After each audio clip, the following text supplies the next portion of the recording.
This video is not brought to you by Soundcore. It's been a huge disaster. I got myself a brand new Harman Kardon Go Plus Play 3. And do you know why I got it myself? It's because I did ask Harman, who passed it on to Ranieri, the marketing side of JBL and Harman. And I said, can I have a Go Plus Play 3 before it came out? This was going up before September. And they said, well, we haven't got any at the moment. We'll send you a Boombox 3 Wi-Fi edition instead. And so I got that, and then it turns out they didn't send me the Go Plus Play 3 at all, the one I'd actually asked for. It's all a bit weird, but do you know what? I'm quids in, because I got a 500, well, I think almost £600 now speaker for absolutely zilch. That means I saved like 300 quid when I bought the Harman Kardon Go Plus Play 3. Is it the Mini? I don't know. The different speakers got similar names, and the Harman Kardon I see now not put down as the 2. When I go, if I look it up on the website, the Harman Kardon Go Plus Play is what it says. Well, wasn't that the one before that looks completely different? I don't know. It's so confusing, and also it's been a disaster. Do you know why it's a disaster? Not because Ranieri wouldn't send me an early version or any version at all. It's because when I went to do the karaoke, this is what I got. Hello, hello, hello. Absolutely nothing at all. Yes, I have to tell you, it does not support karaoke. This is not the likes of W King. This is not the likes of Tribute and JBL themselves with their karaoke speakers. It's just a Bluetooth speaker. Hasn't even got Wi-Fi. So that was disaster number 1. I couldn't plug my mic in. And the number 2 was I turned it on and all I got was that little white light. No LEDs, no flashing party lights. It's not singing. It's not all jumping. It's not all dancing. But do you know what? We didn't really ask for those features in the first place. We said, give us a speaker that sounds pretty good for the money, not overpriced. And do you know what? The Harman Kardon Go Plus Play 2, which I've had for a long time. When did it come out, Al? I'll tell you. It came out in 2016. 2016. We're in 2020. That's 7 years. And do you know what? It still holds up against even some newer rivals. It's well priced because these do jump about in prices. So what have we got? We haven't got lights. We haven't got karaoke and all that. But what we've got is, I'm going to show you my bottom. Uranus! That's the bottom of the speaker. You can compare it to the Go Plus Play Mini. Mini. Well, I don't know. Sometimes it was the Mini. The other one, anyway. It hasn't got one of them. What is that, Al? Well, they call it a subwoofer. I don't really call it a subwoofer, but I guess technically it really is a subwoofer. So we've now got downward firing woofer, subwoofer, whatever you want to say. So, well, that's a game changer, isn't it? Well, not really. So, advantage is you're on a hard surface like this. You're going to get boundary, I know we've said it before, but I'm just going to say it again. You're going to get reinforcement off your boundary reinforcement. The speaker now couples with this large surface. It means it can reinforce the bass, and the bass is louder, and that's all good, isn't it? But the other side of that is, for the purists, they'll probably do that because they want a more accurate bass. That makes a less accurate bass, although you get a nicer, warmer feeling from it.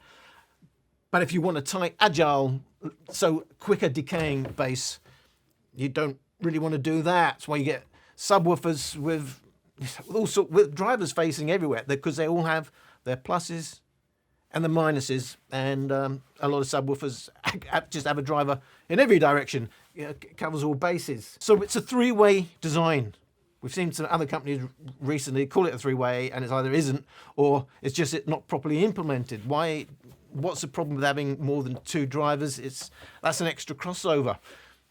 These are not easy, and they can have a huge make or break outcome on how the speaker actually sounds. So we're hoping it's properly implemented, and we'll look at that later. So we've then got 2 mid drivers and 2 outward firing tweeters, and that's also important because some of the characteristics of the whole series comes about because of how the tweeters are implemented. They're on the side and they're firing outwards.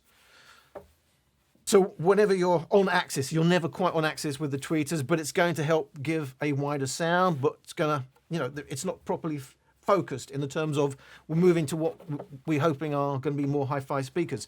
Both of those had that, but we had 2 woofers covering mids and deeper bass on the Go Plus Play 2, and we also on both of them have front and back and passive radiator. So the headline features, well, probably the biggest one you'll see, and it says 160 watts RMS.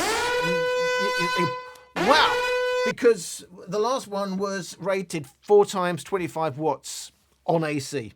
Both of these speakers go louder when you plug it in.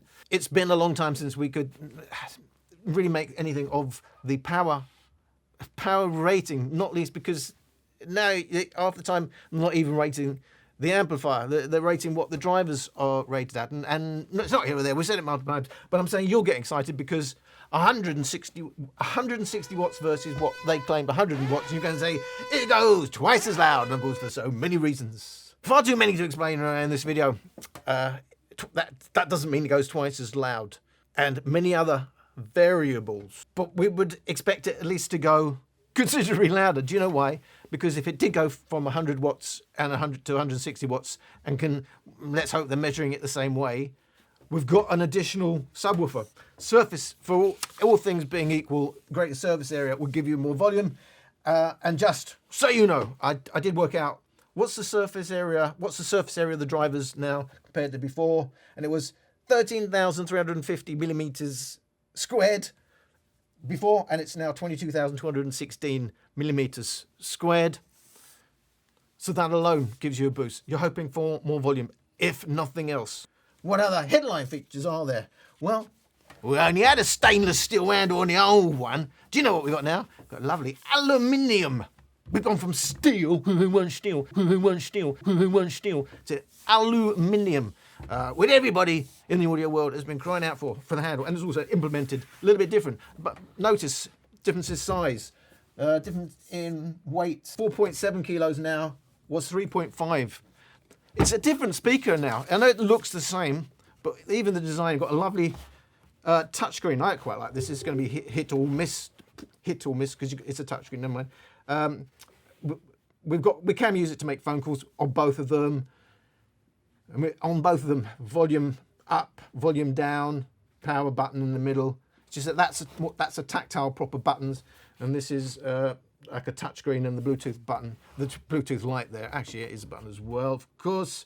The logo's changed. To me, it's a backward step. We're used to J-Bar going, it goes bigger, and it goes bigger, and it goes huge. Oh, you've got a big one. And they've gone, no, it's not very big too. Oh, it's even smaller. Well, at least it is smaller and it's harder to see. I thought that was a bit weird. My point being, much bigger now, much heavier, noticeably heavier. Takes up more space because the handle is now on the outside as that was built into the speaker.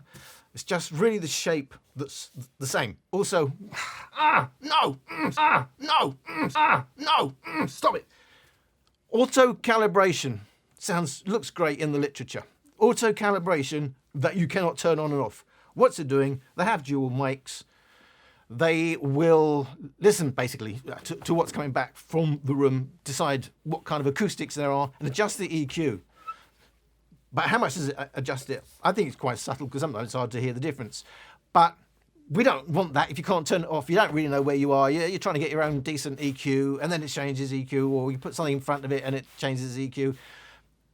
I don't know. I hope it's as subtle as a guy at JBL did assure me. It's all very subtle. And when I tested the Harman Kardon Studio 8s, I couldn't even see any difference at all in two very different rooms when you account for the differences in the rooms. But that's new. It's got auto calibration. We didn't have it in the last one. That's a plus for the last one. If you do not allow us, no app for this either.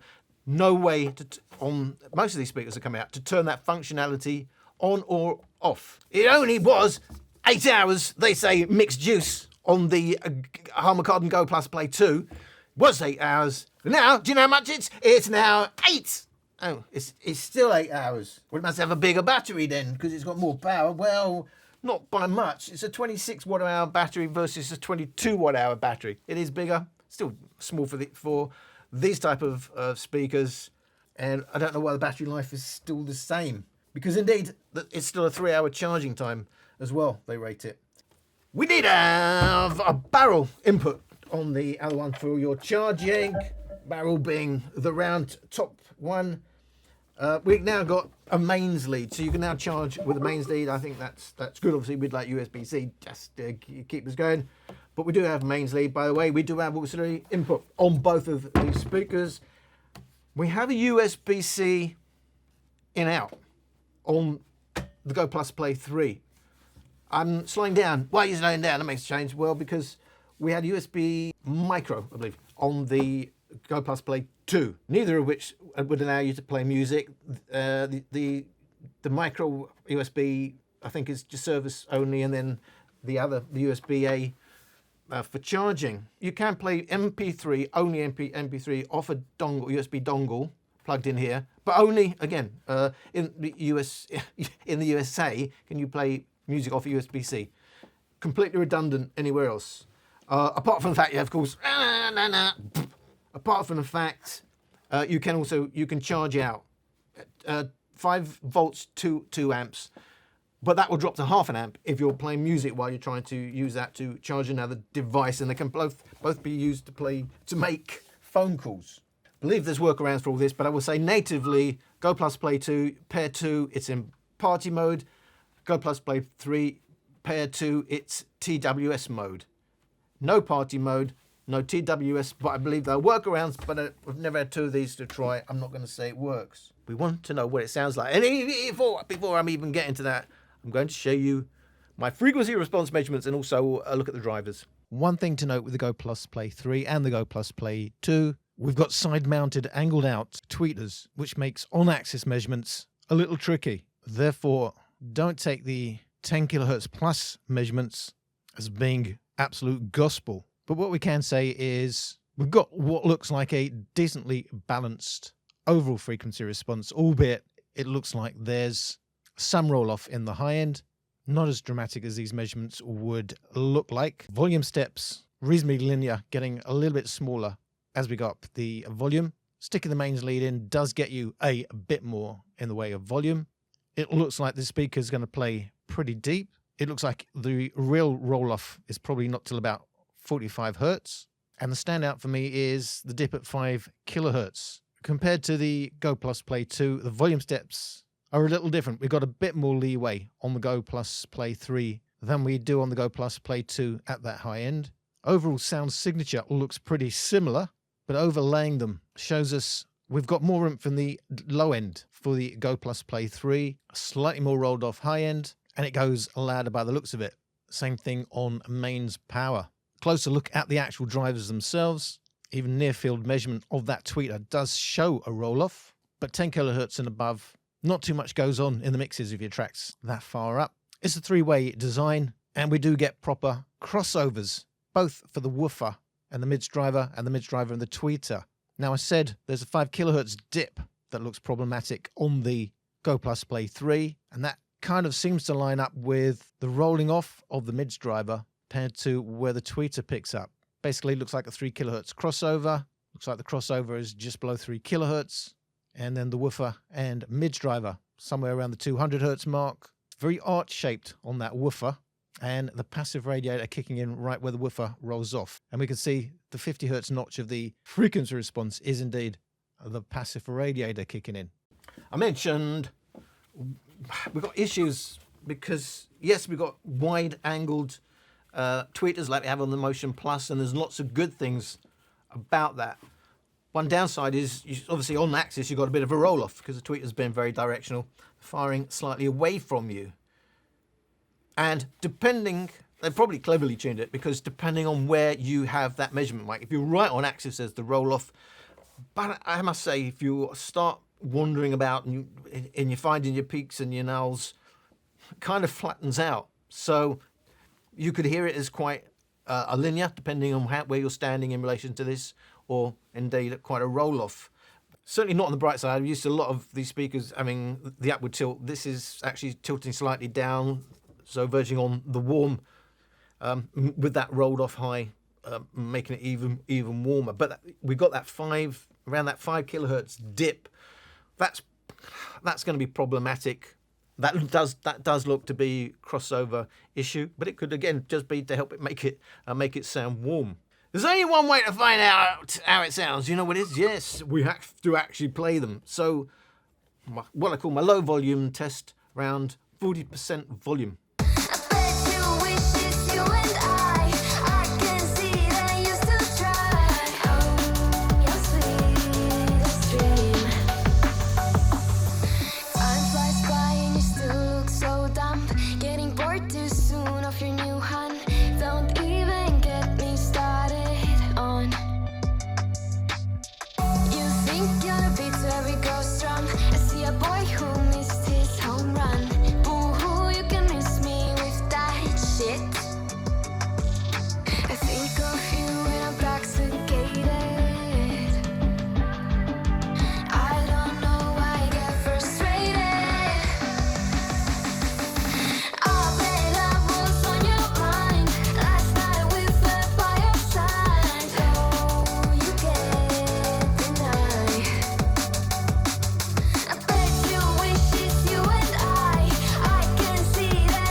So really overall quite similar. Little differences at the high end, a bit sharper for the Go Plus Play 2. It's stronger, around 3 kilohertz to 6 kilohertz. Then again, 7.5 kilohertz to 10 kilohertz. But the biggest difference, of course, is 200 hertz and down. The Go Plus Play 3 simply has a bigger overall bass. I didn't actually show you in action the touchscreen, but tap that. The volume of the power indicator lights obviously come on. I just wanted to show you that's tempered glass on the top. I do like the design. In terms of a lifestyle speaker, looks like a speaker. It doesn't look like a handbag or a kitchen radio. Quite like it. In terms of how do they sound? So it is quite different now. I said in terms of weight and size, almost like two different speakers. And now it's almost like Boombox 3 Wi-Fi versus Boombox 3 Bluetooth, in that one seems more suited to outdoors and one seems more suited to indoors. I would say the Go Plus Play is the indoor, the number 2 is the outdoor, in that it's thinner. So it sounds a bit narrower, sounds a bit thinner, it sounds a bit sharper. These are the main differences. This does kick deeper, it does have the bigger bass, that's the biggest difference. But the high's a little bit more rolled off. At times you'll describe that as smoother. Sometimes you'll think it sounds, just right, but sometimes it will sound rolled off. And a lot of it, as I said, because it's quite finicky, depending on where you sit in front of it, how much of the highs you're getting. But for me, it sounds really nice. I like a warm sound signature. That's certainly given me that. And it's going deep. It's not that horrible upper bass boost. It's nice, warm, low bass, deeper bass. There is a bit of a boost, but I think it's quite nice. It kind of gels with those highs, but I can understand how some people may say slightly muffled compared to Go Plus Play 2. They both are a bit rolled off, but it's quite sharp. For me, a bit nasty. I think that was one of the biggest complaints with the Go Plus Play 2.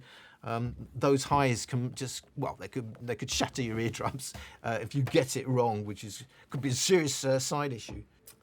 It's more sparkly. I do prefer the sound. The Go Plus Play 3, it sounded nice, even at low volumes, which kind of would suit the sound signature of the Go Plus Play 2 more. We'll go about 70% volume for the 2 and have a listen. Sometimes I wait for the sunrise, and it feels like you're next to me. I know you're not, but it's alright. I'm fighting comfort in the sea. Your wisdom in my mind, memories of us when you used to find me so dangerous. You told me it's fine, I'm serious. We got all our time, so no need to rush. Your wisdom in my mind, memories of us when you used to find me so dangerous. You told me it's fine, I'm serious. We got all our time, so no need to rush. Wisdom in my mind, memories of us when you used to find me so dangerous. You told me it's fine, I'm serious. We got all our time, so no need to. Go Plus Play 3 still has the dominant bass, but it's closer. It's closer because it really only takes over from about 90 hertz and down. but then the difference is pretty big. And the rest of the frequency response still, again, quite similar. Well, very similar, almost identical, except for the 5 kilohertz dip on the Go Plus Play 3. I guess that's going to help with the smoothness that you get from the tweeters on the Go Plus Play 3 compared to the Go Plus Play 2. If you overlay the original track, it is a dip, and we don't have it on the Go Plus Play 2. In terms of that bass, boosted upper bass, but the Go Plus Play 2 rolling off much earlier, 65 hertz and down. It's now below that original track, whereas almost all the way the Go Plus Play 3 is in line. Certainly playing down to 40 hertz there.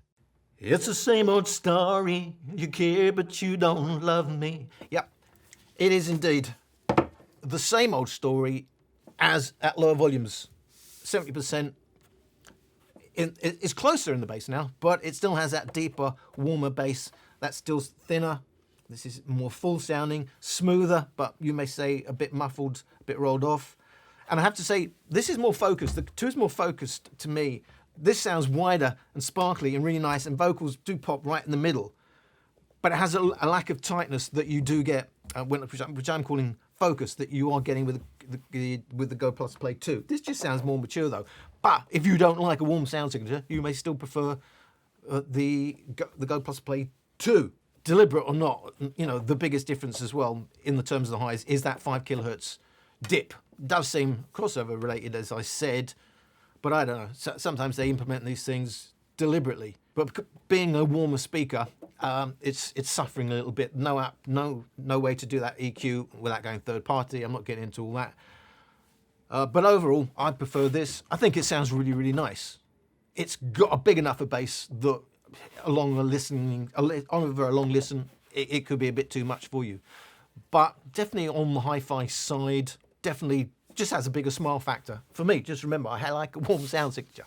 Not a boosted bass that people say. There is a huge difference in that, but it's got enough high-end definition, even though it's quite rolled off, to get me through. I like lush mids. I'm getting that from here. Got lush mids. Normally we're used to a V-shaped or an upward slant, and that's why it's quite nice to come back to a speaker like this, which is quite flat in the mids, because you get that lushness, and we've actually got a bit of a roll-off at the high end. So, 160 watts, woo, versus 100 watts. Well, it's got no chance, has it? But let's have a listen. We're going to do both on battery, and reading the Gumph again for the Go Plus Play 2, it was quite funny. It said it benefits from a built-in battery. In fact, it might even be on this one, but they're actually saying that as one of the plus. As opposed to, I don't remember the last time I carried a spare battery in my pocket that I was hooking up. How could it have a battery and it not be built in? You know. Anyway, so battery and then stick of the mains lead in, because we know they go louder. How much louder, and does it change anything at all?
So for me, significantly louder on the Go Plus Play 3 in battery mode, just over 3 decibels overall loudness, and near 4 decibels in terms of the peak. And as you can see, that's basically due to mids and highs. In terms of the bass, 150 hertz and down, they're really quite in line with each other. It's only 65 hertz and down where the Go Plus Play 3 still dominates. But that's pretty rolled off compared to its mids and highs.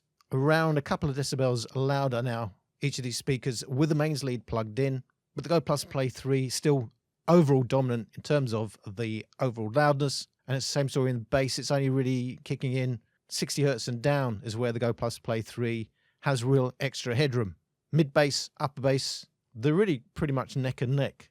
It surprised me how much louder it went, but But that's a good thing. It should do on paper, because not only are they rating it 160 versus 100, it's also got a bigger surface area. That alone would help it go louder.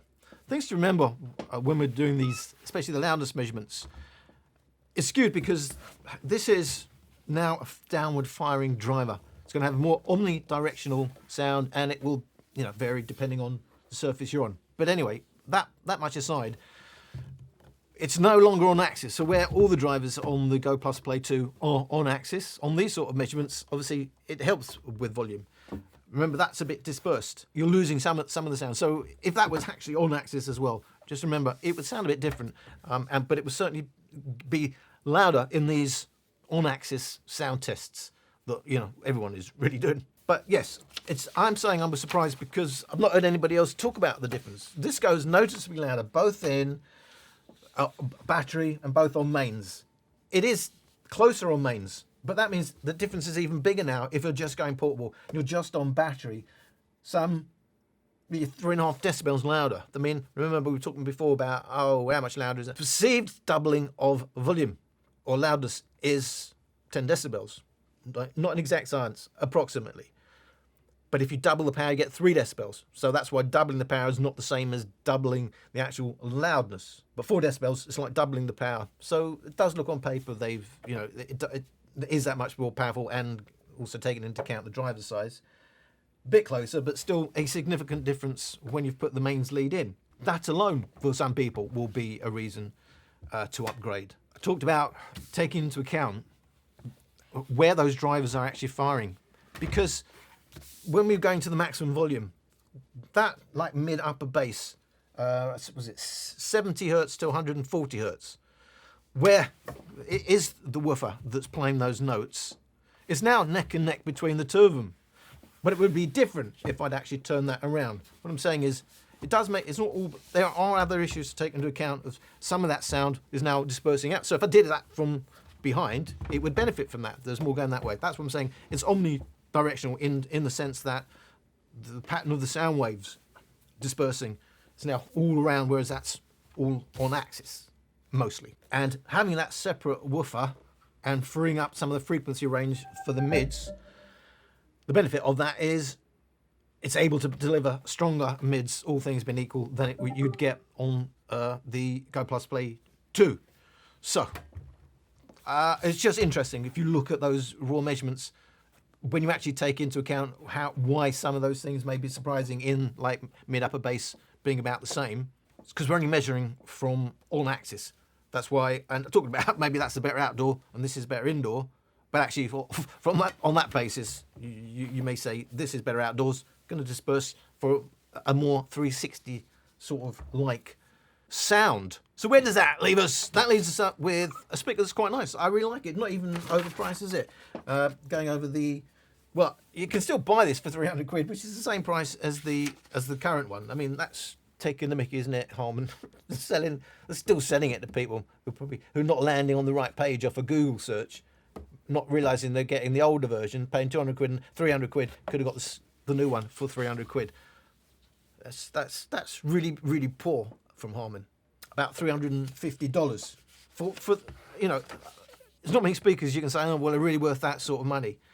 For relatively else, what I could get and how near I could get to that sound, which I really, really do like, it's not going to be for everybody. It's very, very warm and is a bit rolled off in the highs. But for $350, 300 quid, I mean, the Authentics we got was like near 400, wasn't it? The Authentics 300, and that's not even on a par with this speaker. This sounds mature. Not for everybody. Not a party speaker. It's got no party lights. Cannot do karaoke. But it puts a smile on my face. But again, enough bass. It is still a boosted bass, but not over the top, and it's in the right place because it's deep. But over a period of time, that can get you. But not the one note bass we had on the Authentics 300. Not focused, but it still sounds. The highs for me are there, just not focused. But I can pick out instruments. You asked about instrument separation and stuff. You can hear. It's easier to hear on that. I can pick out the details. I really like it. Again, not a holy grail. Not going to be right for everybody. Just say in my world, hopefully you know what my tastes are. I think it's a good buy at that price. Should note, they are both SBC.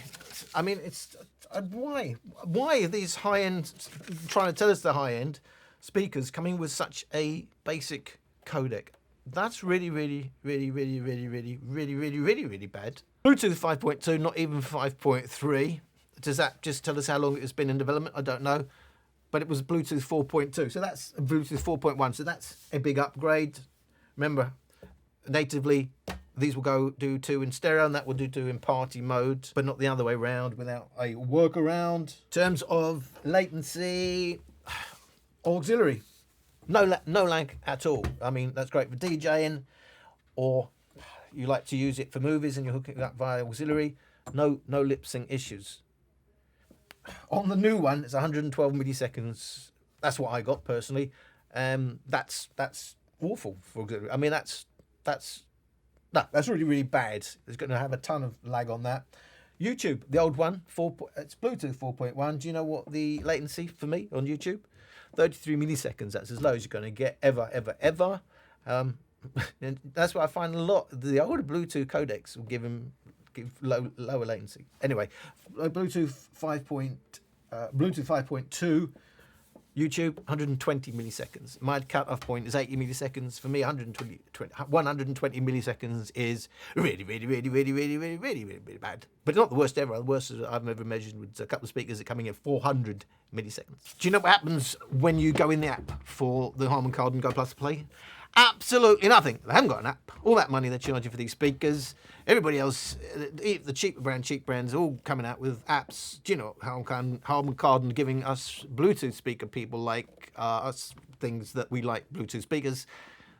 Apps giving us SBC. I mean, this is just ridiculous. I mean, the company that shall not be named now coming out doing the Sony LDAC on theirs. Brilliant if you're on Android. SBC. JBL, Harman Kardon, SBC. Maybe they just like the initials. So no app, no high-end codecs. Doesn't even look like that they support AAC. But I may be wrong on that. But that's what my Bluetooth scanner told me. Almost can be thought of as 2 different speakers. Smaller, lighter, thinner sounding, but a decent thump, even by today's standards, for this size and for this price. Yes, we've got a nice outward firing tweeters, but can get a bit sharp, a bit nasty on the Go Plus Play 2. But the Go Plus Play 3, it's bigger, it's heavier, it's warmer, it's got a bigger, deeper bass. But the highs, you may describe as smooth, and other people may describe it as rolled off. So no. It's not holy grail for everybody. But for those of us who do like the sound signature, warm, lush mids, which I really love. And a smooth high end. I don't want it grating, but I need the details there. It's not perfect. It's got the 5 kilohertz dip, but overall, it's a definite upgrade if it's the sound signature you want. But if you don't already have the 2, you've now got an option between them both of a different sound signature and indeed a different kind of speaker that's easier to lift up. I mean, the difference is, it is quite significant. But neither of them are that light, but certainly heavier speakers out there. I think I've said enough just to have a wrap up. Say, I hope you got something out of this video. I will hopefully get around to comparing this to a load of other speakers, because I can see this is, for me, for the next year, I would imagine, going to be a reference speaker at that price. So, kind of all good. Moving into 2024. I don't know if the Google algorithm is waiting for me to say a keyword, and just in case, let's get in there early. Best Speaker 2024. They really, I believe, they really do that. They transcribe everything from the videos and use those keywords. I know they got the keyword box when you upload your video. I don't think it makes any difference. I've never seen it make any difference. I need to catch really crazy either long-term search or crazy misspellings and stuff like that. But certainly, putting 50 times in your keywords JBL will not rise me up the rankings for JBL searches. But anyway, thank you for watching. Hope to see you again soon. What the was that? Uranus! You boom. Idiot! It comes from China. My speaker's got deep bass, balanced mids, and a bright high. Yes, mine sounds exactly the same.